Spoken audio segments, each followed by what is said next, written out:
the Tigers. They have any chance. White goes up. Whelan in there as well. Just kept Cracker out of the contest. White's second effort was good. It spills out to Brown. Tackled by Maloney. Good play. Now the ball comes out to Campbell. Slaps it onto the boot up towards the goal square. Good luck trying to mark that one. White crashes through. Bizzle gets it off to Brown. Brown and his players down behind play. Dennis, who is it? Nathan Brown is in real trouble, I think. With a knee by the looks of it. We'll go to Pete Larkins in a moment. Maybe even a broken leg. Oh, no. All right, Nathan Brown has not moved. It looks like a broken leg is what we're being told.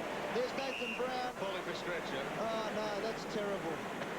For Nathan Brown and for the Tigers tonight. He has had such a wonderful season. The stretcher is coming out. The game will be held up.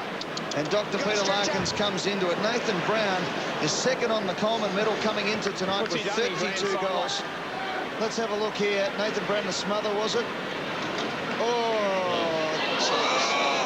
Oh, no. Gary Lyon, you had a similar incident happen to you out at the Whitten Oval. That's a snap. That is not good at all.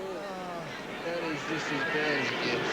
And Nathan Brown, as I said, sitting second on the Coleman medal with 32 goals going into tonight's game, has kicked 2 goals. Oh, He's been fantastic. Oh, No. Not again.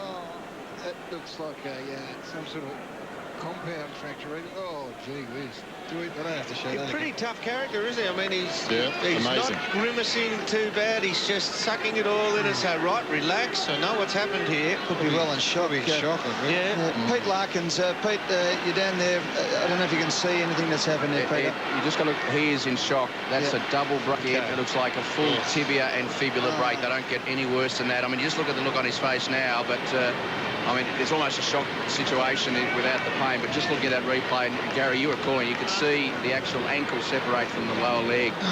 So I suspect he's got a full break of both the bones there. Just looking at that, let's not jump to conclusions. But Matty Whelan, who did that, has hobbled off. His leg got caught, and he was pointing at the trainers and pointing at Nathan Brown for the Richmond trainers to come out, because Matty Whelan could see, he's on the bench here being treated himself, but he could see the deformity in the lower leg. And I think we get a shot of it early on, Ed. We see where the actual leg has got about a 40-degree bend in it. And that's the 2 bones. Not compound, but... We're just watching there. Look at Matty. Look at it. Oh, God. Look at that. Oh, no. You That is, I broke my leg exactly against the same, Bulldogs, and I went to get up, and because both bones were broken, it's late enough not to scare the kids, but you went to stand up and your leg just dangled, and you think your foot's going to drop off. That's literally what goes through your mind, and that is just...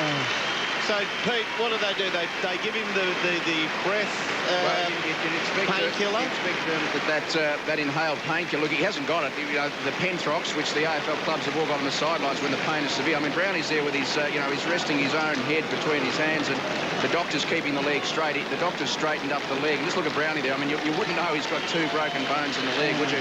But, they haven't needed the pain reliever as yet, Dermot and Gary, but clearly you think there'll be some pain coming on. He'll go straight to the hospital. The doctor, obviously, just keeping the legs straight. Is that what's happening? Greg Hickey is keeping the traction on, Ed. He's keeping the legs straight. Just to remind people, Greg's actually straightened up the leg already, Greg Hickey, the doctor. And so Nathan will feel better for that straight away, Eddie. So they have to pull it apart, Pete, so you can't have the 2 ends of the broken bones rubbing on each other. Yeah, the traction would have been pulled down towards the ankle, and then he would have straightened it back up, so it's in alignment. And Greg's just keeping it straight. And Nathan, I mean, look, he probably has an appreciation of what he's done so far, Dermot, but the consequences of that, I mean, that is seriously a 6-month injury.